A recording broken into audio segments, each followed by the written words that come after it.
Just making a quick video showing you how to replace a bulb in this housing here on a 2012 Audi Q5. First thing you want to do is take this little cover here, use some little pry tool or screwdriver if that's all you have, and just pry the top edge. You usually won't damage anything, they come off pretty easy. Then you're going to get a Phillips screwdriver like this and stick it right up here. You'll see a little red ring, and it'll kind of guide the screwdriver in. You just have to get the angle right until it lands about right here. So just unscrew that all the way. Just all the way out.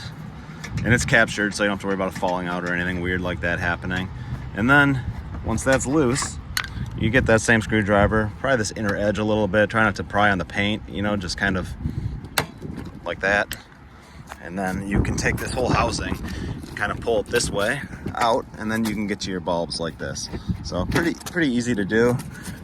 I'm replacing this bulb here, so you just turn it counterclockwise a few degrees and then straight out. And then the bulb just pulls straight out, put the new one in, do the same thing. So not too bad of a job. Push it back in with that tab going into that hole first. And stick this back in like that, and that's it. So pretty easy to do. Thanks for watching.